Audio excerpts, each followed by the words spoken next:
Dawn breaks over the desert firing range, painting the sky in shades of orange and purple. A fine dust hangs in the air, catching the early morning light. A line of soldiers stands ready, their silhouettes sharp against the rising sun. Senior officers observe from a distance, their expressions stern, their uniforms immaculate. The air is thick with anticipation and the low, constant hum of military machinery in the distance. This is a place where legends are forged and reputations are tested. Suddenly, a high-ranking general breaks from the group of observers. He walks down the line of shooters, his boots crunching on the gravel. He stops in front of one soldier, a woman, smaller than the others, with a calm, unassuming demeanor.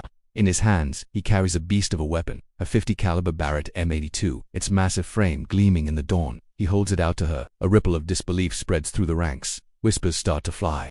Is he serious? She can barely hold that thing. This has to be a joke. The rifle looks comical in her hands, a cannon meant for a giant. The other soldiers exchange skeptical glances. A few even smirk. They see a soldier out of her depth, a prop for some kind of strange lesson from the general. The weight of their doubt hangs heavier than the rifle itself. She can feel their eyes on her, dissecting her every move, waiting for her to fail. The tension is a physical thing, a tightening in the chest, but the female soldier shows no reaction. Her face is a mask of pure concentration. She takes the weapon, her movements deliberate and sure. She inspects the chamber, checks the scope, and adjusts the sling with an economy of motion that speaks of deep familiarity. Then, she shrugs off her heavy outer jacket, letting it fall to the dusty ground. The whispers die down, replaced by a tense curiosity. What is she doing?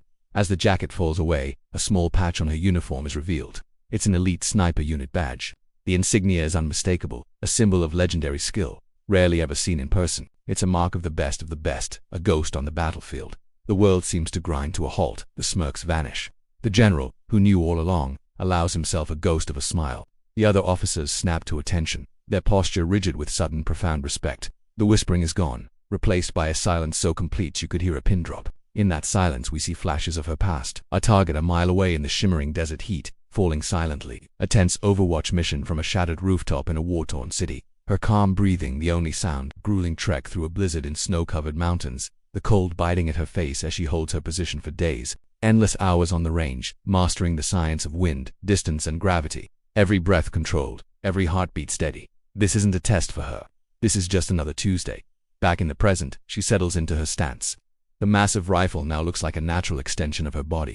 She takes a breath, lets half of it out, and the world narrows to the tiny circle of her scope.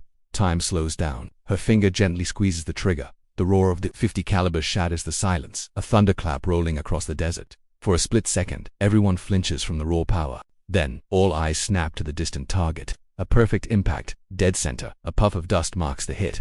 For a long moment, there is only the echo of the shot and the ringing in their ears. Absolute silence reigns. The soldiers who were mocking her just moments before now stand in stunned admiration, their mouths slightly agape. Finally, the general gives a single slow nod. It's a gesture of confirmation, of deep respect. No words are needed. The message is clear. Rank may demand your attention, but true skill commands silence. Thank you for watching. If you enjoyed this story, make sure to like and subscribe for more.